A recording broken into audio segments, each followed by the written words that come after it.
아, 반갑습니다. 저는 청년부 섬기는 금교준 목사입니다. 우리는 지금 계속해서 사도행전 이야기를 따라가고 있습니다.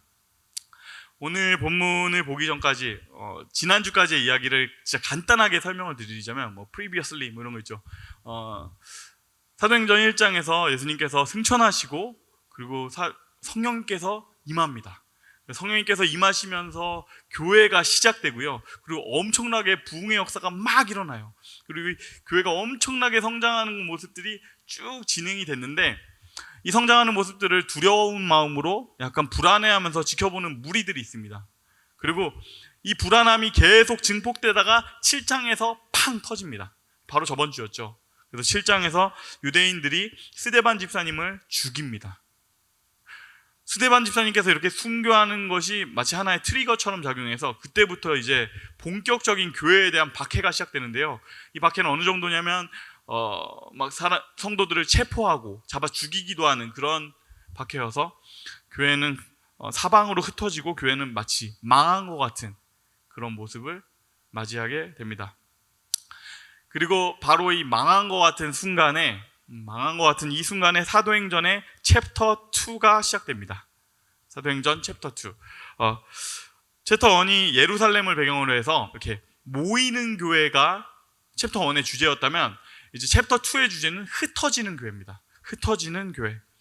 그리고 이 새로운 챕터 흩어지는 교회의 첫 번째 주인공은요, 바로 7 집사님 중에 한 분이시죠. 빌립 집사님이에요. 사도행전에서 이 8장에서 빌립이 등장하고 빌립 집사님께서 두 사람을 만나는데요. 너무 다행스러운 거는 이 두 사람이요, 너무 흥미로워요. 둘 다 굉장히 캐릭터 독특하고 되게 이런 사람이 있었어 싶은 특이한 이야기들이 막 진행이 됩니다. 설교자 입장에서는요, 이렇게 이야기가 있는데 이어지는 이야기가 있고, 그리고 캐릭터들이 너무 흥미롭다. 그러면요, 어떤 욕심이 생기냐면 이건 시리즈 해야 된다, 이런 욕심이 생깁니다. 그래서 자연스럽게 저는 이번 주와 다음 주는 빌립이 만난 사람이라는 이름으로 짤막하게 2주짜리 시리즈를 진행하려고 합니다. 빌립이 만났고, 그리고 우리도 오늘 처음 만날 첫 번째 사람은요, 바로 마술사 시몬입니다. 마술사 시몬. 영어로는 사이먼 매거스. 어쨌든 9절 10절 말씀입니다. 함께 읽겠습니다. 시작. 그 성에 시몬이라는 사람이 있었는데 그는 마술을 부려서 사마리아 사람들을 놀라게 하며 스스로 큰 인물인 채 하는 사람이었다. 그래서 낮은 사람으로부터 높은 사람에 이르기까지 모두 이 사람이야말로 이른바 하나님의 위대한 능력의 소유자이다 하고 말하면서 그를 따랐다. 시몬은 사마리아에 살았고 마술사였습니다. 여기 성경에서는 마술을 부려서 사람들을 놀라게 했다라고 기록이 되어 있습니다. 여기서 말하는 이 마술사는 우리가 요즘 생각하는 그 마술사하고는 좀 달라요. 막 모자에서 토끼 나오고 카드 맞추고 이런 퍼포먼스로 트릭하는 사람들이 아니고요. 일종의 무당입니다. 무당. 그래서 이 사람들이 주로 하는 일이 뭐냐면 병 고치고요, 그리고 귀신 내쫓는 이런 일들을 해요. 그래서 사람들이 거기 찾아가지고 뭔가 중병이 있으면 무당을 찾아가는 거죠. 우리가 현대를 사니까 이 이야기가 좀 낯설게 느껴질 수 있는데, 무당을 왜 찾아가? 아픈데? 무당을 찾아갈 게 아니라 의사를 찾아가야지라는 생각이 들 수가 있잖아요. 그런데 무당을 찾아가는데 이유가 있어요. 왜 그러냐면 당시 2000년 전에 의술이 너무 형편이 없었어요. 그 당시에 이제 의사한테 가면은 사람들이 더 죽어요. 제가 그렇게 봤는데, 제가 요즘 되게 재밌게 보는 채널이 하나 있거든요. 거기서 예전에 2000년 전 의술 이야기를 쭉 봤는데 굉장합니다. 예를 들면 이런 거예요. 딱 보니까 어떤 사람 피부에다가요, 수은을 바르면 어떤 현상이 일어나면 일시적으로 이게 창백하게 되고요, 그리고 이렇게 피부가 수축합니다. 그럼 사람들이 무슨 생각하냐면 이거 두 가지로 쓸 수 있겠네. 첫 번째는 이거 화장품이다. 그래서 화장품처럼 이렇게 수은을 바르는 용도로 쓸 수 있겠고요. 그걸 넘어서 딱 보자마자 이거 고혈압 치료제다. 그래서 막 수은을 막 먹여요. 그런 식으로 의료를 한다든가, 아니면 아편을 딱 먹이니까 이 사람이 막 정말 아파서 날뛰던 사람이 갑자기 이렇게 얌전하게 잠을 자요. 그러니까 보니까 아편은 수면제구나. 그래서 수면제 막 먹이고 막 영원히 자고 막 이런 일들이 그 당시에는 많이 일어났습니다. 뭐 의사들이 뭘 먹고 체한 사람이라거나 아니면 뭐 피부병, 간단한 피부병 같은 거 이런 것들은 잘 고쳐줄 수 있었겠지만 중병에 대해서는 너무너무 무력했다. 의술이 너무 나약했다. 그게 그 상황이었어요. 그러다 보니까 사람들은 그 당시에 무당들에게 굉장히 많이 의지를 했습니다. 왜냐하면 적어도 이 사람들한테 가면요 죽지는 않거든요. 뭘 먹이거나 바르거나 아니면 자르거나 이러진 않거든요. 그래서 이런 무당들이 굉장히 의사 역할까지도 많이 했었고, 그리고 이 무당들 중에는 가짜들도 많았겠지만 개 중에는 정말 나쁜 영에 사로잡혀서 영적인 막 능력을 행하는 그런 사람들도 있었습니다. 오늘의 주인공 시몬은 아마 후자였던 것 같습니다. 그런 사람, 무당이었던 마술사 시몬. 이제 이야기가 본격적으로 시작이 되죠. 이 마술사 시몬이 살고 있던 사마리아 성에 빌립 집사님이 찾아갑니다. 그리고서 이제 복음을 전하기 시작해요. 근데 이 복음을 전하는 순간에 성령의 놀라운 역사가 막 어마어마하게 일어나요. 그래서 막 사람들이 막 당시의 의학으로는 절대 고칠 수 없는 병들, 막 중풍병, 아니면 이렇게 일어나지 못하는 사람들 벌떡벌떡 일어나고 이런 일들 막 일어나고요. 그리고 막 귀신들이 소리를 지르면서 막 떠나가는 일들이 막 일어납니다. 너무너무 난리가 나는 거죠. 근데 이렇게 되면 누구한테 문제가 생길까요? 시몬한테 문제가 생깁니다. 진짜를 만나면 가짜는 빛을 잃습니다. 지금까지 대단해 보였던 막 시몬의 마술이란 것이 이제는 막 값싼 요술처럼 보이기 시작하는 거죠. 여기서 특별히 우리가 생각해야 될 것은 이 빌립이 지금 해결해주고 있는 병들, 해결해주고 있는 문제라는 것은 뭘까요? 시몬이 해결해주지 못해서 남아있는 것들이죠. 네. 시몬이 해결해주지 못해서 남아있는 것들, 아니면 그가 제시하는 돈을 내지를 못해서 남아있는 것들. 근데 그런 사람들의 문제를 빌립 지사님이 가가지고 막 일시에 다 해결하는 거예요. 해결되고 그리고 그냥 해결되는 게 아니라 이것을 어떻게 하느냐? 무료로 해결을 해줬다. 그래서 그 결과는 어떻게 되냐면요, 8절 말씀입니다. 함께 큰 목소리로 읽겠습니다. 시작. 그 성에 큰 기쁨이 있더라. 그 성에 큰 기쁨이 있었다. 그래서 사마리아에 이렇게 해서 복음이 막 펼쳐나가기 시작합니다. 그리고 지금까지는 마술사 시몬을 따라가던 사람들이 빌립 집사님들을 따르기 시작을 해요. 사마리아 백성들이 한 마음으로 빌립이 전한 복음을 따르기 시작했다라고 기록이 되어 있어요. 그러니 이제 시몬 입장에서는 큰 문제가 된 것이죠. 이제는 문제가 생긴 겁니다. 지금까지는 이 사마리아 성의 하층민부터 고위층까지 다 자기를 따랐는데 이제는 새로운 인물이 나타났고 그를 막 따라가기 시작해요. 근데 그 따라가는 사람이 어떤 사람이냐면, 나도 알만한 대단한 사람이면 좀 나도 납득을 하겠어요. 나사렛 예수가 그래 왔다고? 뭐 나사렛 예수니까. 세례 요한이 왔다고? 그럼 근데 누군지도 모르겠어요. 빌립이 누구야? 빌립 후? 그 알지도 못하는 사람이 와가지고 내 막 밥그릇을 깨버리고 있는 거예요. 이 상황 가운데서 시몬이 어떻게 했을까요? 시몬이 이런 상황이면 어떻게 했을 것인가? 여러분, 놀랍게도요, 그가 복음을 믿었다라고 기록되어 있습니다. 그가 복음을 믿었다. 여러분, 이거는 쉽지 않은 결정이에요. 자수성가한 사람들만의 특징이 있거든요. 그거는 자기가 지금까지 살아왔던 삶의 방식을 바꾸기가 굉장히 어렵다는 겁니다. 지금 내 힘으로 일어나서 뭔가를 만들어낸 사람들은요, 정확하게 자기 인생에 성공 공식이 있거든요. 이렇게 하니까 성공하는구나 라는 내 인생의 성공 공식이 있어요. 그런데 이것을 한순간에 새로운 방식이 나타났다고 해서 내가 내려놓을 수가 있느냐? 이게 굉장히 어려운 거죠. 그리고 이것을 내려놓는 사람이 간혹 있는가 하면 대부분의 성공한 사람들, 뭔가 가진 사람들은 어떤 식으로 하냐면 새로운 방식하고 그걸 행하는 사람을 깎아내립니다. 그를 비난하고 욕하고 저주하고 나아가서는 그를 공격하는 방식. 그 방식을 누가 어떤 식으로 했었냐면, 지금까지 딱 우리가 생각나시죠? 바리새인, 그리고 유대 종교 지도자들이 예수님이 나타났을 때 그렇게 했던 겁니다. 그런데 시몬의 반응이 다릅니다. 시몬의 반응이 다릅니다. 12절에서 13절 말씀입니다. 우리 함께 읽겠습니다. 시작. 그런데 빌립이 하나님 나라와 예수 그리스도의 이름에 관한 기쁜 소식을 전하니 남자나 여자나 다 그의 말을 믿고서 세례를 받았다. 시몬도 믿게 되었고 세례를 받은 뒤에 항상 빌립을 따라다녔는데 그는 빌립이 표징과 큰 기적을 잇따라 행하는 것을 보면서 놀랐다. 아멘. 아멘. 어떤 해석자들은 이 시몬의 믿음을 거짓된 믿음, 아니면 믿는 척만한 믿음, 뭐 이렇게 생각하고 해석하는 경우도 있지만 저는 그렇게 생각하지 않아요.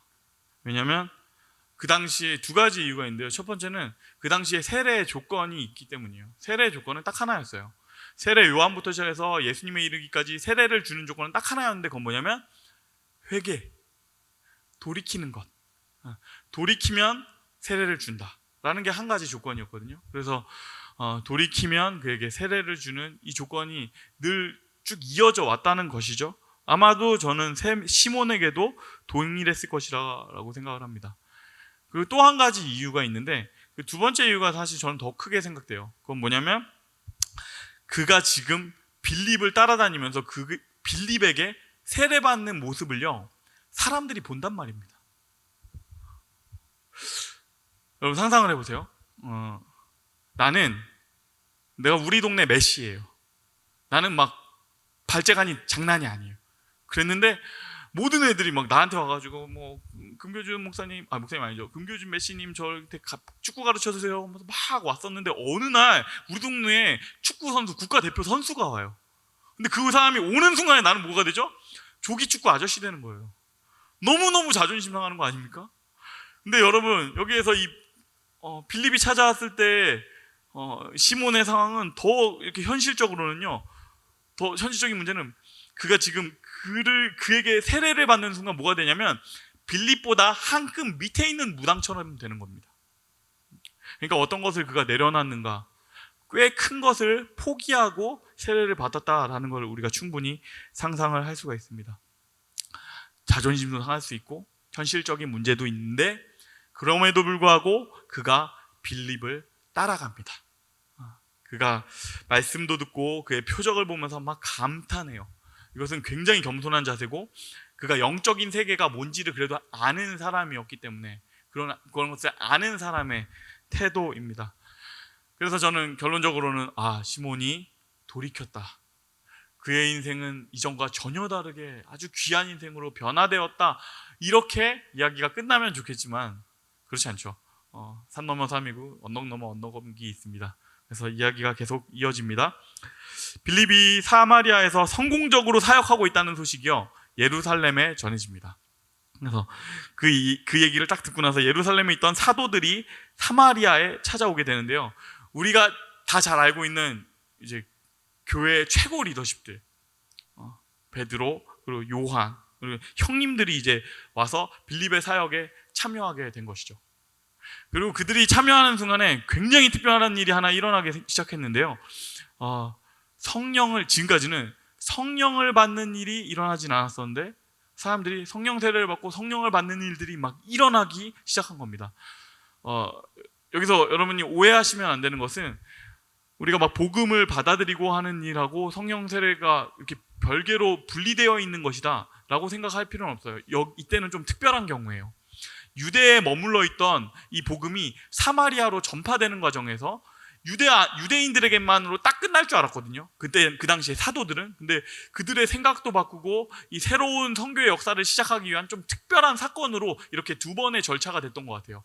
예수 이름으로 복음을 듣고 세례를 받지만 그때까지 성령 세례를 받는, 성령을 받아들이는 역사는 아직 나타나지 않았는데 이제 그 두 번째 단계 형님들이 와가지고 이제 성령을 막 주는, 성령이 막 임하는 그런 역사들이 일어나게 된 것이죠. 성령님이 임하시면 능력이 나타나 모든 것이 변화될 수 있게 되죠. 참 선한 것이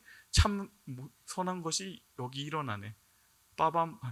그래서 가장 폭발적인 변화가 지금 막 일어나기 시작을 한 겁니다. 사람들이 성령을 받는다. 그냥 안수하고 기도하는 것, 그 순간에 막 성령을 받기 시작한다. 이 일을 시몬이 보고요, 너무너무 크게 놀랍니다. 그가 한평생을 노력해가지고 어떤 악신이 그가 나를 지배하게 만드는 그 과정을 온 힘을 다해서 한평생을 다해서 해온 것 같았는데, 막 더 대단한 일이, 말도 안 되는 기적이 막 펼쳐지고 있는 거예요.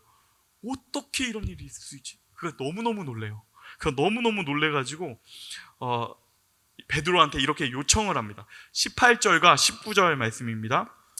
시몬은 사도들이 손을 얹어서 성령을 받게 하는 것을 보고 그들에게 돈을 내고서 말하기를, 내가 손을 얹는 사람마다 성령을 받도록 내게도 그런 권능을 주십시오 하니, 그러자 베드로가 대답합니다. 베드로가 그에게 말하였다. 그대가 하나님의 선물을 돈으로 사려고 생각하였으니 그대는 그 돈과 함께 망할 것이요, 그대는 하나님이 보시기에 마음이 바르지 못하니 우리의 일에 그대가 차지할 자리도 목도 없소. 그러므로 그대는 이 악한 생각을 회개하고 주님께 기도하시오. 그러면 행여나 그대는 그대 마음속에 있는 나쁜 생각을 용서받을 수 있을지도 모르고, 내가 보니 그대는 악의가 가득하며 불의에 얽매여 있소.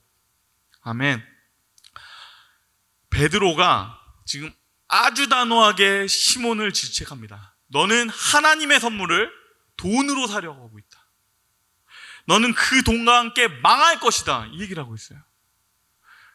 여러분, 저는 이 장면이 그냥 자연스럽게 여러분은 느껴질 수도 있겠지만, 저는 이걸 분명히 현실에 있는 그 교회처럼 바라보게 돼요. 왜냐하면 제가 목사니까요. 그 목양하는 입장에서는요, 이 장면을 보면 좀 의아합니다. 왜 그러냐면, 여러분이 아셨을 거라 생각하지만 시몬이 새가족이에요. 새가족이잖아요.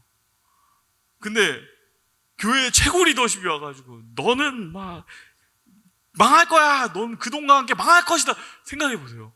지금 이제 새가족 가정, 3주 가정 딱 맞췄는데 갑자기 유정상 목사님이 내려오셔가지고 너는 망할 거야. 좀 이해할 수 없는 장면인 것이죠. 이제 막 믿은 사람이에요. 실수할 수 있잖아요.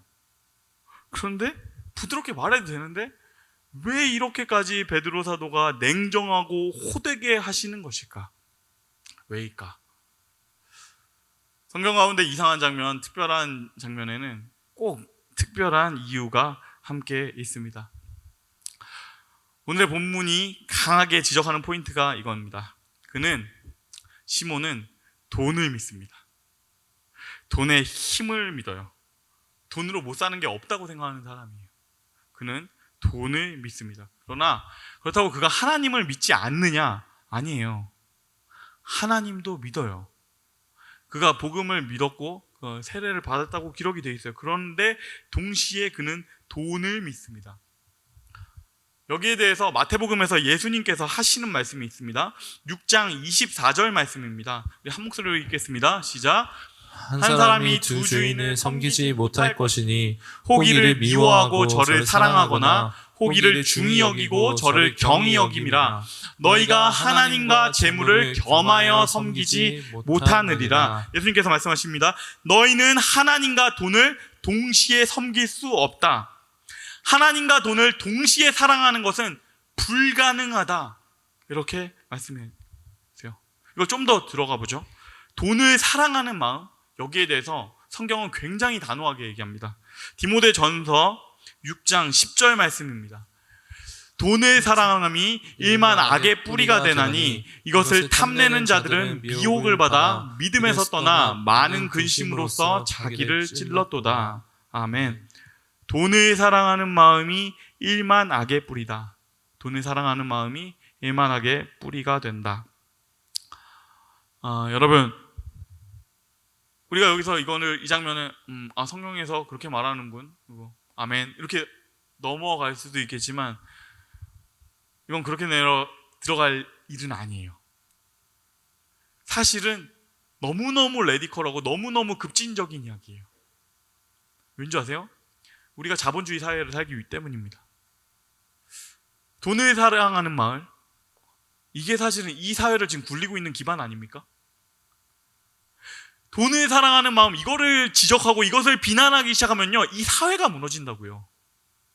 이 자본주의 사회의 가장 기반이 되는 이야기를 성경은 엄청나게 호되게 이것은 일막하는 악의 근원이 된다라고 얘기하는 것. 이것은 그냥 받아들이기에는 뭔가 특별한, 이 세상과 말하는 것과 가장 이렇게 부딪히는 지점들이 가끔가다 있잖아요. 여기가 그 엣지예요. 가장 부딪히는 한 지점. 우리가 자본주의 사회에 산단 말입니다. 대한민국에 산단 말이죠. 그러니 우리는 이 이야기를 조금 더 깊게 들여다봐야 합니다. 여러분, 돈을 사랑하는 마음, 돈을 사랑한다라는 말은 무엇을 의미할까요? 돈을 사랑한다, 이건 무슨 의미를 가질까? 여러분도 당연히 아시겠지만 종이 지폐를 사랑한다는 뜻은 아닐 거예요. 종이 지폐를 만나서 난 이 냄새 그런 거 아니잖아요. 그런 유치한 단계 아니잖아요. 그럼 그걸 좀 더 넘어가서, 그럼 돈을 사랑하는 마음이 무엇일까? 이 돈으로 구매할 수 있는 물건들을 사랑한다는 그런 마음인가? 근데 성경의 이 구절의 앞뒤 절을 잘 살펴보면요, 그것보다 조금 더 구체적이고 근본적인 이야기를 하고 있다는 것을 알 수 있습니다. 이것을 다 설명드릴 수는 없고요, 간단하게 말해서 근본적인 차원에서 가장 핵심은 돈을 사랑하는 마음, 돈에 대한 욕심은 바로 이것입니다. 함께 이거를 큰 목소리로 읽겠습니다. 시작. 내 힘으로 제어가 가능한 확실한 미래를 갖고자 하는 것. 내 힘으로 제어가 가능한 확실한 미래를 갖고자 하는 것. 이게 돈을 사랑하는 마음의 가장 핵심 아닙니까? 돈을 사랑한다. 내 힘으로 가능한 제어가 충분히 된 안정적인 무언가를 갖고 싶다. 성경은 이걸 가리켜서 이것이 죄의 본질이라고 말합니다. 그래서 이 돈을 사랑하는 마음이 최종적으로 일만하게 뿌리가 된다라는 굉장히 이렇게 강하게 질타하고 있고 이것을 질책하고 있는 것입니다. 지금 베드로 사도가 강하게 지적하는 마음, 그리고 또 마술사 시몬이 원하는 마음이 이것입니다. 그리고 또 이 마음은 동시에 사탄이 우리에게 가장 주고 싶어하는 마음이기도 해요. 왜냐하면 이 조건이 되는 순간에 그 다음부터는 다른 것들을 뭐든지 할 수 있으니까. 돈을 사랑하는 마음, 하나님도 사랑하지만 너희는 돈도 같이 사랑했으면 좋겠다. 하나님 사랑하는 거 오케이, 교회 가는 거 오케이, 그러나 그것만으로 끝내기에는 여기 좀 문제가 있지 않아? 우리가 사는 세상이 그렇지 않지 않아? 이 두 가지 동시에 좀 중요하게 바라봐야 되지 않겠어? 그래서 사탄이 우리에게 은근하게 제시합니다. 하나님도 사랑하고 돈도 사랑하는 게 뭐 어때서? 그거 가능해 라는 이야기를 하는 것이죠. 그래서 오늘 내놓는 대안이 오늘 마술사 시몬의 대안입니다. 성령의 능력을 돈 주고 사면 되잖아. 그에게는 이 설득이 통했던 것이죠. 성령의 능력을 돈 주고 사면 되잖아. 그럼 둘 다 되잖아. 하나님도 사랑하고 돈도 사랑할 수 있잖아. 하나님 일도 하고 내 비즈니스도 할 수 있잖아. 둘 다 되잖아. 하나님 사랑하지만 너가 불안하지 않은 어떤 안전판 하나쯤은 둬야 되지 않겠어? 이거예요. 그래서 지금 그에게 돈을 주고 성령을 사라라는 제안을 했고 거기에 시몬은 들어간 겁니다. 근데 성경은 말합니다. 되게 단호하고 호되게 말합니다. 너희는 갈림길에 서 있다. 선택지는 하나다. 너희는 둘 중에 하나를 선택해야 되는 그 한순간에 놓여 있다. 하나님이냐 돈이냐. 여러 가지 형태들이 있어요. 하나님이냐 권력이냐, 하나님이냐 명예냐, 하나님이냐 로맨스냐. 우리 앞에 동시에 사랑할 것을 요구하는 것 같은 두 가지는 늘 우리 앞에 있습니다. 우리가 이 두 가지를 동시에 붙잡으려고 했을 때 언뜻 보면 그것은 하나님 사랑하는 것 같지만 아닙니다. 결국에는요, 돈을 사랑하고 나를 사랑하는 것입니다. 언뜻 보면 하나님을 섬기는 것 같지만 아닙니다. 결국은 우상을 섬기는 것입니다. 그래서 베드로 사도가 이렇게까지 호되게 말하는 것입니다. 돌이켜라. 그건 절대 안 된다. 돌이켜라. 그 길로 가면 안 된다. 그래서 지금 사도 베드로가 이 세 가족에게 그렇게 호되게 하시는 것입니다. 그건 안 된다. 절대 안 된다. 돌이켜라. 사랑하는 여러분, 우리는 그렇게 살 수 없습니다. 성경은 말합니다. 그것은 불가능하다. 왜냐하면 하나님께서는 몇 퍼센트를 요구하시지 않아요. 그분은 우리의 전부를 요구하십니다. 우리의 인생, 우리의 삶, 그 전부의 주인이 되어서 내가 너를 이끌어 주겠다. 일부는 돈에게 끌려다니게 하고, 일부는 권력에 끌려다니게 하고, 일부는 무엇에 끌려다니게 하는 것이 아니라 나는 너를 붙잡고 너의 인생 100%를 끌고 가겠다. 나는 그 하나님이다. 하나님은 그런 하나님이시라는 것이에요. 그러니 우리는 이 선택지에서 두 가지 선택할 수 없습니다. 하나님만 사랑하는, 하나님만 사랑하거나 아니면 다른 어떤 것을 사랑하거나, 이 둘 중에 하나입니다. 여러분, 이게 쉬운 일일까요? 쉽지 않아요. 누구나 말할 수 있습니다. 하나님만 사랑하는 것, 하나님만 마음에 드는 것, 그게 어떻게 가능합니까? 그런 사람이 어디 있어요? 돈이 전부인 이 세상에서 어떻게 돈을 하나도 그렇게 신경 안 쓰면서 살 수가 있습니까? 어떻게 하나님만 바라볼 수 있는가? 그런 사람이 어디 있어요? 라고 말을 한다면 그 답은요, 아주 가까이에 있습니다. 오늘 본문 속에 있습니다. 오늘 본문에는요, 사실은 두 명의 시몬이 있습니다. 저는 참 이런 지점이 성경이 위트 있다고 생각해요. 시몬이 두 명 있다. 마술사 시몬과 또 한 명은 누구일까요? 입으로만 복화술 하지 마시고, 그렇죠, 베드로. 시몬 베드로.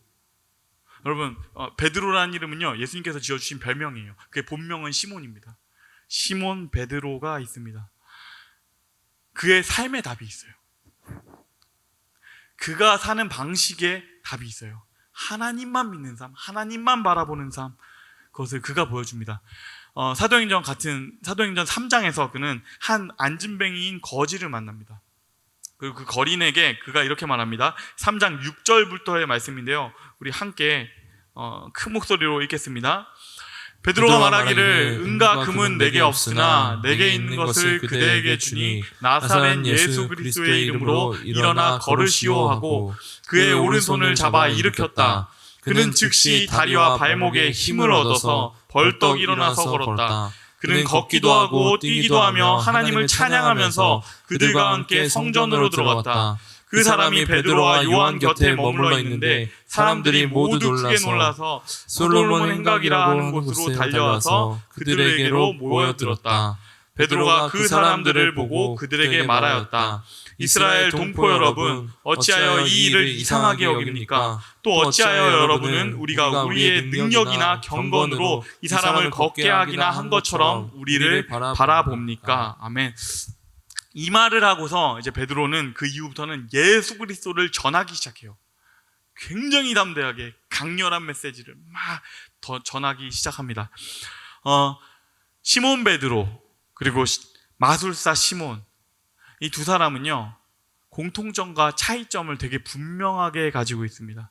저희가 표로 정리해 봤는데요, 표를 한번 보여주시죠. 먼저는요, 그 두 사람의 공통점입니다. 두 사람은 똑같이 놀라운 일을 일으킵니다. 똑같이 놀라운 일을 일으켰다. 그래서 사람들이 모이고 그를 따르려 하는 상황이 생겼다. 여기까지가 공통점입니다. 베드로는 안진뱅이를 일으켰고 마술사 시몬은도 기록되어 있지 않지만 사람들이 놀랄 만한 어떤 기적들을 일으켰죠. 여기까지가 공통점이에요. 그런데 그 이후의 이야기는 전혀 다릅니다.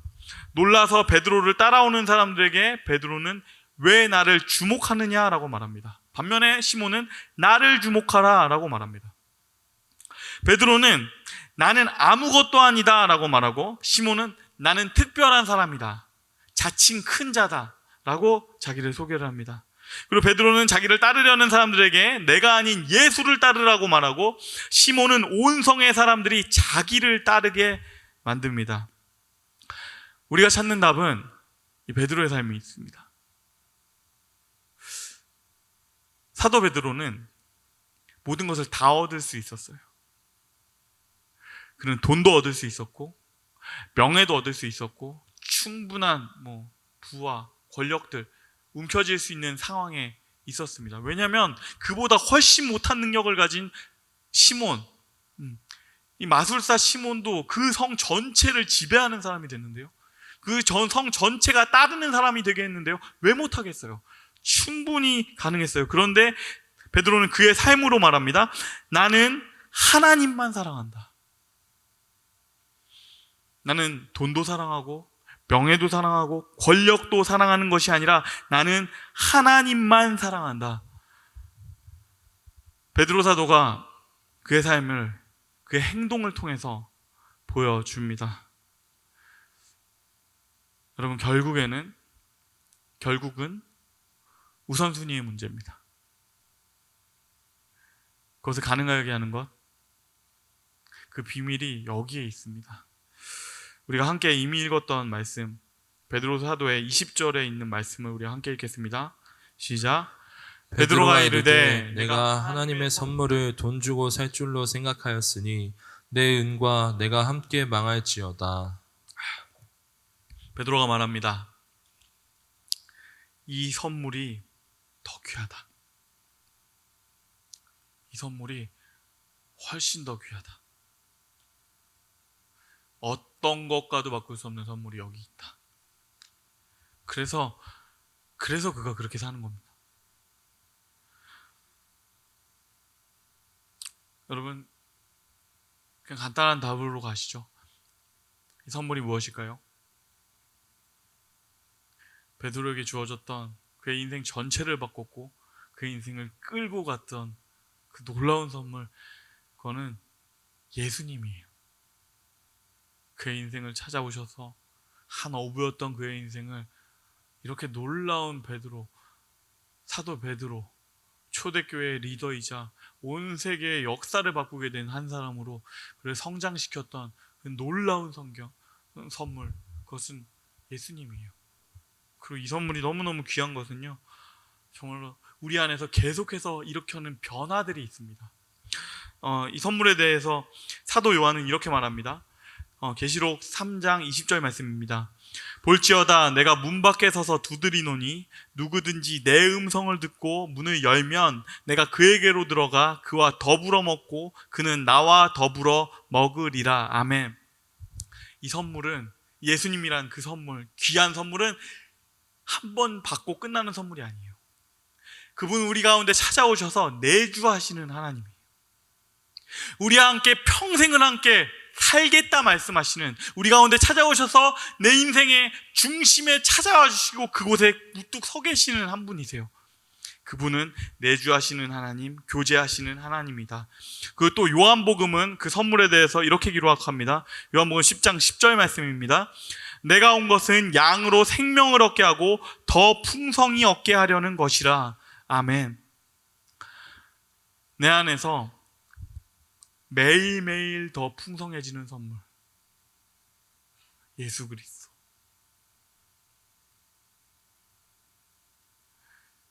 우리가 하나님만 바라볼 수 있게 하는 것, 그래서 그 하나님의 놀라운 인도 가운데 우리의 인생을 살게 되는 것, 그리고 그 하나님과 날마다 가까워지고 성장하는 인생, 이걸 살 수 있는 그 비밀은 예수님에게 있습니다. 이 선물을요, 그냥 남의 것이 아니라 내 안에 받아들인 사람, 그리고 매일매일 저번 주, 몇 달 전, 몇 년 전이 아니라 오늘 그것을 경험하고 있는 사람은 이 고백을 하게 돼요. 이 편이 더 좋다. 이 편이 훨씬 낫다. 하나님께서 우리 가운데 찾아와 주셔서 만드신 내 인생, 이전과 전혀 다른 그 인생이 훨씬 낫다. 그래서 나는 하나님을 선택한다. 하나님과 돈을 함께 선택하는 것이 아니라 나는 하나님만 선택한다. 이곳에 진짜가 있다. 어디에서도 만나지 못했던 진짜, 나는 그 진짜를 만났다.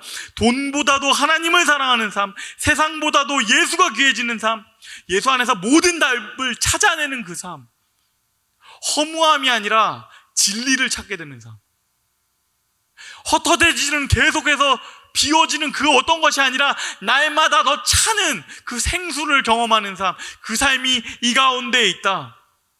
나는 예수 그리스도 그분을 선택하겠다.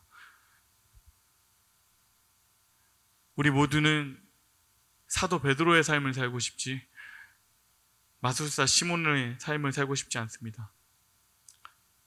정말 우리가 이 삶을 살았으면 좋겠습니다. 여러분이 그 선물 정말 많이 경험하셨으면 좋겠어요. 애써서 하나님 믿는 삶 아니고요, 애써서 의지하는 삶 아니고요, 그분이 너무 좋아서 사랑하지 않을 수 없는 삶. 오늘 아침에 나에게 말씀하시는 그분, 오늘 나를 채워주시는 그분, 그분을 경험하는 그 삶으로 충만한 그 풍성한 삶을 누리기를 원합니다. 말씀을 맺겠습니다. 마지막으로 이거 한번, 이 문장 우리 함께 읽어볼까요? 시작. 시몬은 어쩌면 우리다. 시몬은 어쩌면 우리다. 왜냐하면 우리 안에 마술사 시몬이 삽니다. 우리 안에 이런 모습이 있지 않습니까? 마술사 시몬 같은 모습. 하나님을 사랑하지만 돈도 사랑하는 사람, 하나님 사랑하지만 동시에 다른 어떤 것도 사랑하는 사람, 그게 우리들의 모습 아닙니까? 사탄이 가장 이용하기 좋은 그 조건이 우리 안에 자주 펼쳐지지 않습니까? 그래서 오늘 설교의 결론은 그냥 정말 단순한 하나의 질문입니다. 나는 하나님만 사랑하는가? 돈도 사랑하고 하나님도 사랑하는가? 나는 하나님만 사랑하는가? 돈과 하나님을 같이 사랑하는가? 이 질문에 대한 대답이 우리의 삶을 결정합니다. 그리고 또 한 가지 질문입니다.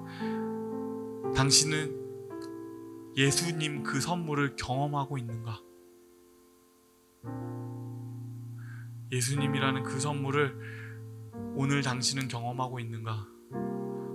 이 질문에 대한 대답이 우리의 행동을 바꿉니다. 답은 명백합니다. 하나님만 사랑하기 원합니다. 하나님만 사랑했으면 좋겠습니다. 그 안에 모든 것이 다 있습니다. 하나님은 그냥 단순히 교회 안에 계신 신이 아닙니다. 그분 안에 모든 것이 있습니다.